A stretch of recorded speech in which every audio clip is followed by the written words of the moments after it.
October 18, 1940, the North Atlantic. Coordinates: the Black Pit, the vast stretch of ocean beyond the range of land-based aircraft. It is pitch black. The moon is hidden behind heavy storm clouds. The waves are running 15 feet high, crashing over the decks of Convoy SC-7. 35 merchant ships, loaded with timber, steel, and grain for starving Britain, are plodding eastward at a painful 7 knots. They believe they are safe in the dark. They believe that the ASDIC sonar of their few escort ships will protect them. They are wrong. Moving silently on the surface, right in the middle of the convoy columns, is a shadow. It is U-99 commanded by the legendary Ace Otto Kretschmer. Kretschmer is not looking through a periscope. He is standing on the bridge of his conning tower, binoculars in hand, smoking a cigar. He is mocking the British defences. He knows that ASDIC cannot detect a submarine on the surface. He knows the British radar is primitive. To the escorts, U-99 is just another wave in the storm. "Tube 1 ready," the voice comes up the hatch. Kretschmer aims his boat like a sniper rifle. He is less than 800 yards from a massive tanker. "Fire!" The torpedo leaves the tube with a hiss of compressed air. 40 seconds later, the night turns into day. A column of fire erupts from the tanker, lighting up the entire ocean. This is the signal. Suddenly, all around the horizon, other shadows join the feast. U-100, U-101, U-46, U-123. It is a wolf pack. For the next 6 hours, it is not a battle. It is an execution. Torpedoes strike from every direction. Ships explode. Men jump into the freezing, oil-slicked water, where hypothermia kills them in minutes. The escorts fire star shells blindly, charging at phantom contacts, helpless against the invisible enemy. By dawn, 20 ships are gone. Thousands of tons of vital supplies are on the bottom of the ocean. This was the happy time, die glückliche Zeit, a period when a handful of German U-boats brought the British Empire to the brink of starvation. This story is about the longest, largest, and most complex battle of World War II. It was a battle not for territory, but for the arteries of the world. It was a contest between the German U-boat, a masterpiece of stealth and lethality, and the Liberty ship, a masterpiece of ugly, mass-produced survival. It was the ultimate test of the Warforge. Could the Germans destroy ships faster than the Americans could weld them? To understand the terror of 1940, we must look at the weapon itself, the Type VII U-Boat. Technically, the Type VII wasn't a true submarine.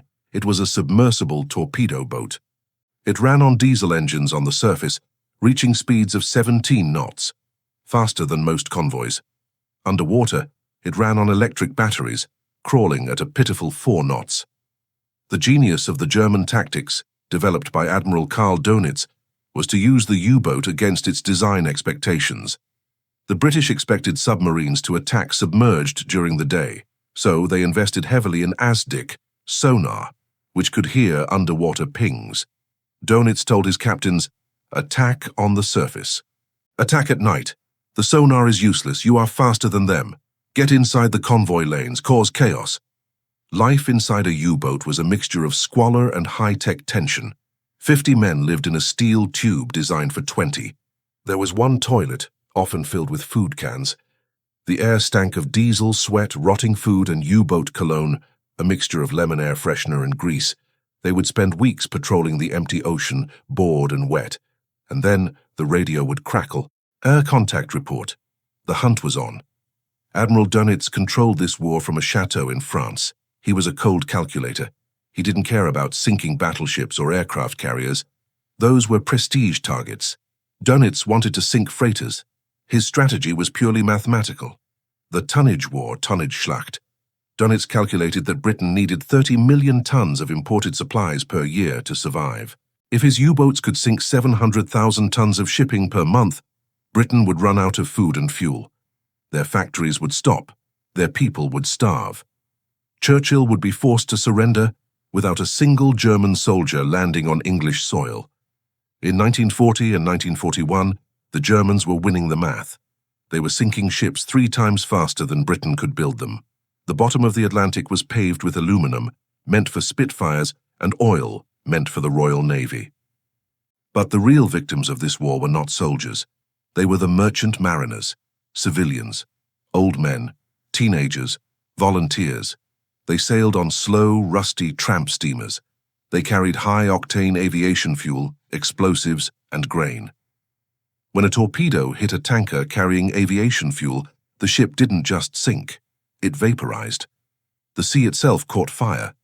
Survivors had to dive under the burning oil patches to breathe, surfacing only to find their lungs filled with smoke.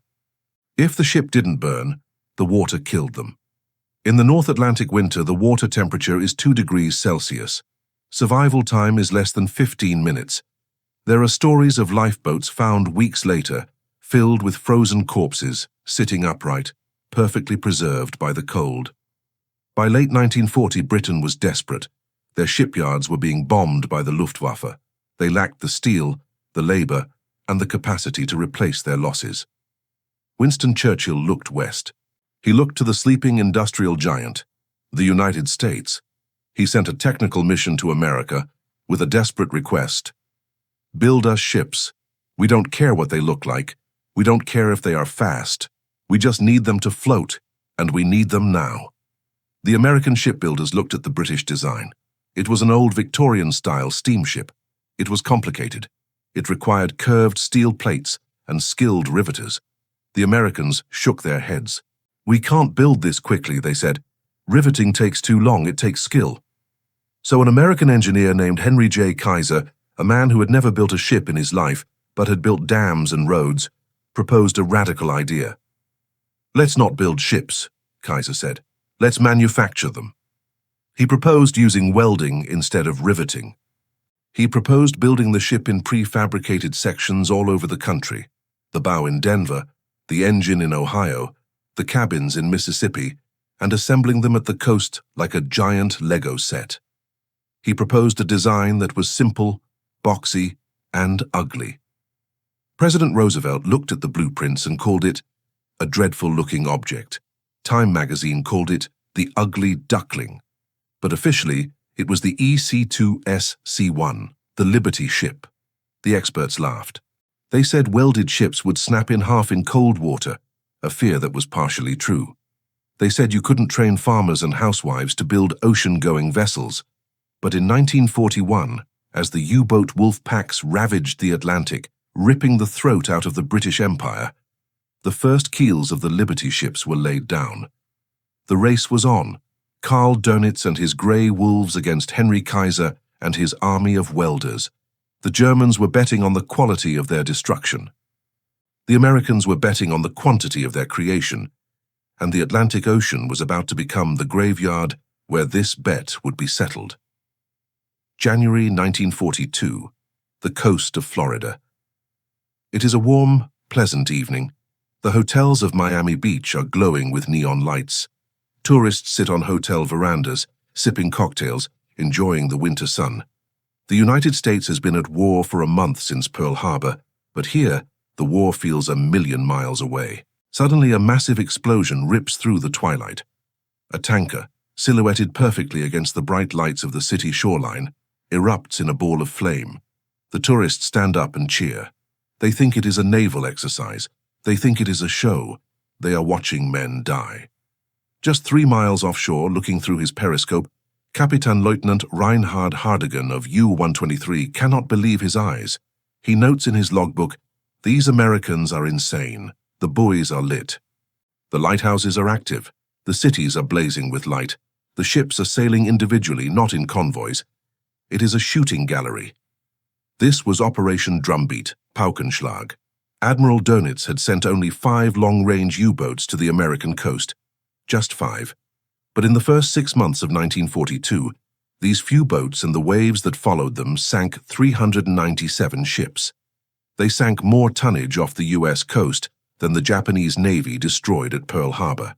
It was the greatest naval disaster in American history, and it happened in slow motion, right in front of the public. Why did this happen? The blame lies largely with one man, Admiral Ernest King, Commander-in-Chief of the U.S. fleet. The British begged him to adopt the convoy system immediately. They sent experts to Washington to explain that a lonely ship is a dead ship. Admiral King refused. He hated the British Royal Navy. He believed convoys were defensive and weak. He believed that the U.S. Navy should hunt submarines with destroyers. It was a fatal miscalculation. The ocean is too big to hunt a submarine. While U.S. destroyers were running around chasing phantom contacts, the U-boats were sitting outside New York Harbor and Cape Hatteras, waiting for the defenseless merchant ships to sail past the lit-up amusement parks. It was known by the German crews as the second happy time. It was so easy that U-boat commanders complained about running out of torpedoes before they ran out of targets. They started using their deck guns to save ammo, sinking ships with artillery fire within sight of American boardwalks. But while the U.S. Navy was fumbling the defense, American industry was sharpening the sword. Henry Kaiser's shipyards were hitting their stride. The concept of the Liberty ship was proving to be a stroke of genius. These ships were ugly. They were slow, 11 knots max. They were called expendable, but they were modular. In 1941, it took 244 days to build one cargo ship. By mid-1942, Kaiser's shipyards had reduced that time to 42 days. Then, as a publicity stunt to show the world what the Warforge could do, the workers at the Richmond shipyard in California attempted a record. They laid the keel of the SS Robert E. Peary on a Sunday. They installed the engines on Monday. They welded the deck on Tuesday. They launched the ship on Thursday. 4 days, 15 hours, and 29 minutes. The paint was still wet when she hit the water. Germany could not comprehend this. Nazi propaganda called it a lie. They claimed the footage was faked, but the ships were real, and for every ship the U-boat sank, America was now launching 2. While the welders were working, the scientists were closing the net. The U-boat's greatest strength was its coordination. The Wolfpack tactics relied on radio. When a U-boat spotted a convoy, it didn't attack. It surfaced and radioed Paris. It screamed its location across the Atlantic. Dönitz then directed other boats to the scene. Radio was their lifeline. The Allies turned it into a noose. They developed HFDF, high-frequency direction finding nicknamed Huff Duff. Unlike radar, which sends out a signal, Huff Duff simply listened. When a U-boat transmitted a message, even for a few seconds, Huff Duff stations on escort ships and on land could instantly determine the direction of the signal. If 2 ships heard it, they could triangulate the exact position. Suddenly, the invisible Wolfpack wasn't invisible. The escorts knew where they were gathering. They could run down the radio beam and attack the U-boats while they were still organizing. But the final nail in the coffin of the happy time was radar. Early radar was bulky and had a long wavelength. A U-boat on the surface could detect the radar waves coming and dive before the plane or ship could see it. The Germans had a device called METOX that warned them, radar detected, dive. British scientists at the University of Birmingham developed the cavity magnetron, the same device from our VT fuse story. It produced radar waves that were incredibly short, 10 centimeters. This meant 2 things. The radar set could be small enough to fit in an airplane. The beam was so focused, it could detect a submarine periscope from miles away. Most importantly, the German METOX detectors couldn't hear it. In 1943, Allied B-24 Liberators and Sunderland flying boats began patrolling the Bay of Biscay equipped with this new centimetric radar. German U-boat crews, cruising on the surface at night to recharge their batteries, felt safe in the darkness. They checked their detectors. Silence. Then suddenly a blinding searchlight, the ley light, would switch on from the sky, just hundreds of yards away. Before the alarm could be sounded, depth charges were raining down. The hunters became the hunted. The black pit of the Atlantic, the area where air cover couldn't reach, was shrinking. The technological noose was tightening. But Dönitz had one card left to play. He was upgrading his fleet. He was introducing new torpedoes that homed in on propeller noise. And he believed that if he could just sink enough ships in the air gap, he could still starve Britain into submission. The climax was approaching, May 1943, the month that would decide the fate of the ocean. Spring 1943, the mid-Atlantic. Despite the Liberty ships and the new radar, the Allies were still losing. In March 1943 alone, the U-boats sank 120 ships. The problem was geography. There was a vast area in the center of the Atlantic Ocean, roughly 600 miles wide, that was out of range of Allied aircraft flying from Newfoundland or Iceland. The Germans called it the Air Gap. The Allied sailors called it the Black Pit. As soon as a convoy entered the Black Pit, the air cover turned back. The U-boat wolf packs, waiting on the horizon, would pounce. For 4 days, the slow merchant ships were naked. The British Navy demanded heavy fleet carriers to cover this gap. But the US Navy refused. Big carriers like the USS Enterprise were needed in the Pacific to fight Japan. They were too expensive to risk guarding cheese and steel. The solution, once again, came from the sheer audacity of American mass production. Henry Kaiser, the man building the Liberty ships, looked at the problem and asked, "Why do we need a warship? Why can't we just put a flat roof on a merchant ship and park planes on it?" The Navy laughed. A merchant hull was slow, 18 knots. It had no armor. It rolled violently in heavy seas. Landing a plane on it would be like landing on a cork in a storm. Kaiser ignored them. He took a standard C-3 cargo hull, welded a flight deck on top, bolted a small island on the side, and called it an escort carrier, CVE. The sailors had other names for them: jeep carriers, or combustible, vulnerable, expendable. They were ugly, they were cramped. They carried only 20 planes, Wildcats and Avengers. But Kaiser could build them in weeks. Suddenly the Atlantic was flooded with these mini-carriers. Ships like the USS Bogue and HMS Biter sailed right into the middle of the Black Pit. When the wolf packs surfaced to attack a convoy in the safe zone, they were suddenly swarmed by planes appearing from nowhere. The U-boat captains were terrified. They had nowhere to hide. The air gap was closed. The Atlantic had no more dark corners. But while the jeep carriers provided the muscle, the brain of the operation was hidden in a Victorian mansion in England called Bletchley Park. This was the home of the Government Code and Cipher School. For years, German U-boats relied on the Enigma machine, a complex electromechanical device that encrypted their radio messages. The Germans believed it was unbreakable. The mathematical odds of guessing the key were 150 million to 1. But thanks to the brilliance of mathematicians like Alan Turing and captured codebooks from brave sailors who boarded sinking U-boats, the Allies had broken the code.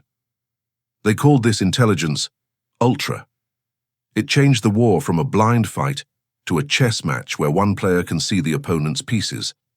Admiral Dönitz would radio a wolf pack, gather at Grid Square AK-55 to intercept Convoy SC-122.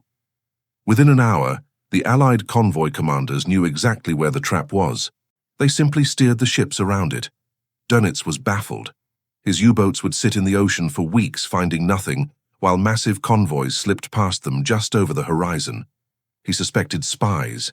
He suspected radar. He never suspected that his own orders were betraying him. The climax came in May 1943. Dönitz, frustrated by the lack of kills, ordered a massive assault. He concentrated 60 U-boats against a single convoy, ONS-5. It was 43 merchant ships defended by only 7 escorts. On paper, it should have been a slaughter, but ONS-5 was ready. The escorts were equipped with the new Hedgehog mortar, which fired ahead of the ship, unlike depth charges. They had centimetric radar, and they had air support. The battle lasted 7 days in a gale-force storm.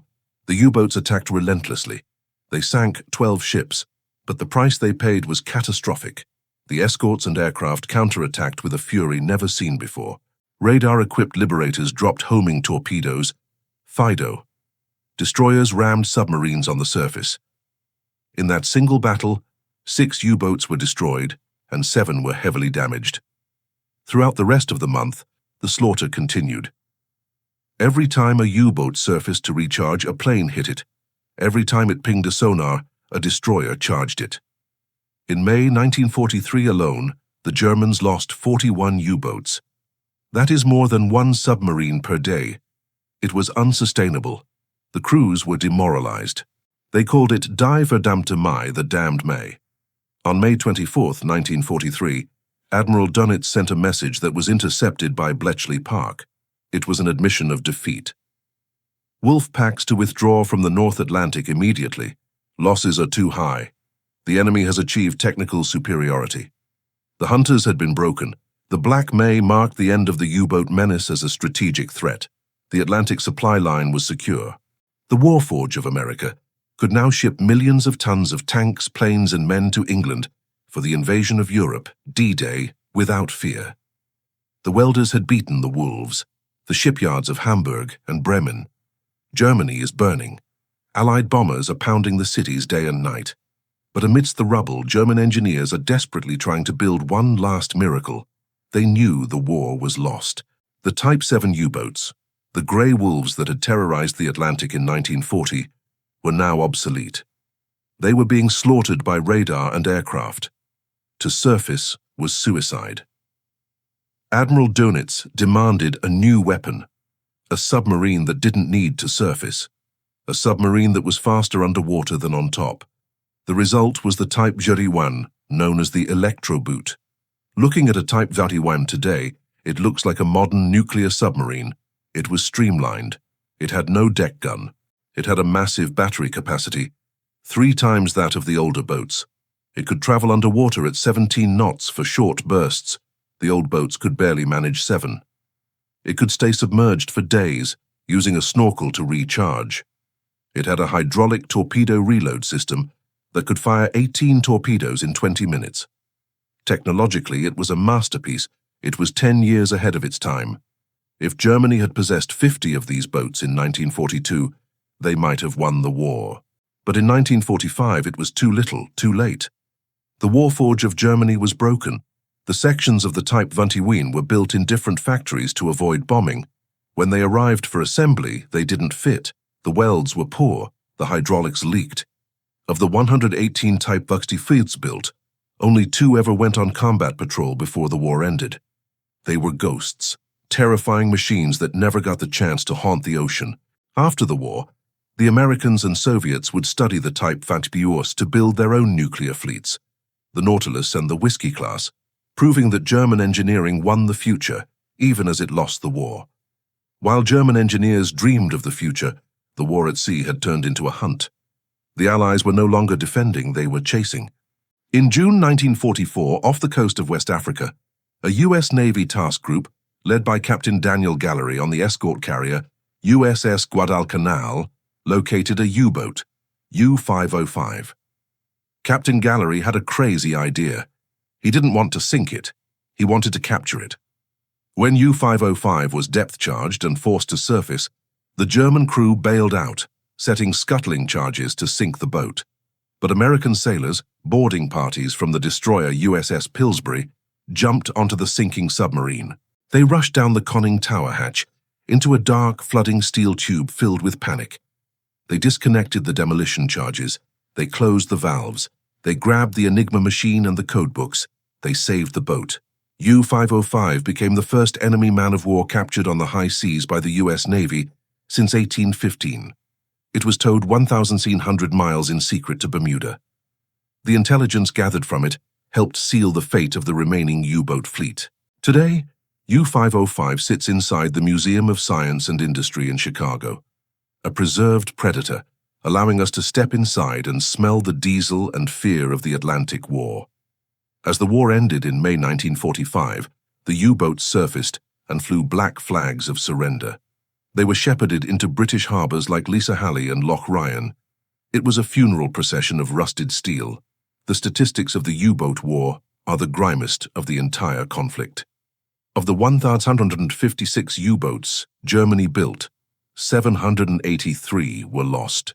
But the human cost is even more staggering. Approximately 40,000 men served in the U-boat arm, U-Bootwaffe.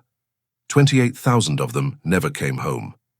Another 5,000 were taken prisoner. That is a casualty rate of 75%. It was the most dangerous job of World War II. Safer to be a kamikaze pilot than a German submariner in 1944. Towards the end, the crews were barely trained. They were sent out in obsolete boats, knowing they were being tracked by radar from the moment they left port. They called their boats iron coffins, Eiserne Särge, yet they sailed. So who won the Battle of the Atlantic? It wasn't won by a brilliant admiral or a superweapon. It was won by a spreadsheet. In the end, Germany sank 3,500 Allied merchant ships and 175 warships. Millions of tons of supplies were lost. But in that same time, American shipyards built 2,510 Liberty ships, hundreds of Victory ships, and thousands of tankers. For every ship the Germans sank, Henry Kaiser built 2. For every U-boat the Germans built, the Allies built 10 anti-submarine corvettes. The Battle of the Atlantic proved the ultimate thesis of modern war. Industrial capacity beats tactical brilliance. Otto Kretschmer and the Wolfpacks were the best warriors on the ocean. But they were fighting a hydra. You cannot kill an enemy who builds ships faster than you can load torpedoes. The Atlantic is a graveyard of brave sailors from both sides. But the ships that sail over it today, the massive container ships that drive the global economy, are the legacy of the Liberty ships. They are the children of the war forge. The wolves were fearsome, but the welders were unstoppable.